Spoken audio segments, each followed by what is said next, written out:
ఇక కేసీఆర్ పరిపాలనపై తీవ్ర అసంతృప్తితో ఉన్నటువంటి నేపథ్యంలో ఇక పశువర్ధక శాఖ కార్యాలయంలో ఫైళ్ల మాయంపై రేవంత్ రెడ్డి ప్రభుత్వం కీలక నిర్ణయం తీసుకుంది.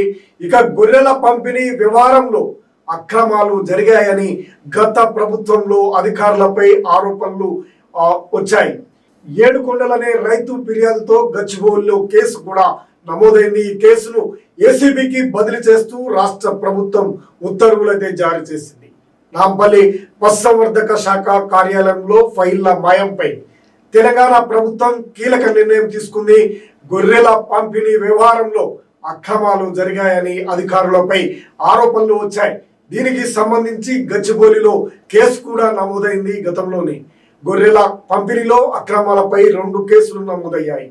అక్రమాలకు సంబంధించి ఇక పశు సంవర్ధక శాఖపై ఓ కేసు, పశుసంవర్ధక శాఖ కార్యాలయంలో ఫైళ్ల మాయంపై మరో కేసు నమోదయ్యాయి. ఈ కేసులను ఇప్పుడు ఏసీబీకి బదిలీ చేస్తూ రాష్ట్ర ప్రభుత్వం ఆదేశాలు జారీ చేసింది.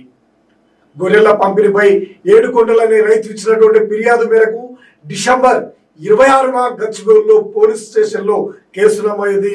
ఓ చోట 133 గొర్రెల యూనిట్లను పంపిణీ చేయగా 18 మంది రైతులకు పశుసంవర్ధక శాఖ చెల్లింపులు జరపలేదు. ఇక గత ప్రభుత్వంలో అధికారులు బినామీ అకౌంట్ల నెంబర్లకు నగదు బదిలీ చేయడం సంచలనంగా మారింది. దీనికి సంబంధించి 406, 409, 420 ఐపీసీ సెక్షన్ల కింద గచ్చిబౌలి పోలీసులు కేసు కూడా నమోదు చేశారు.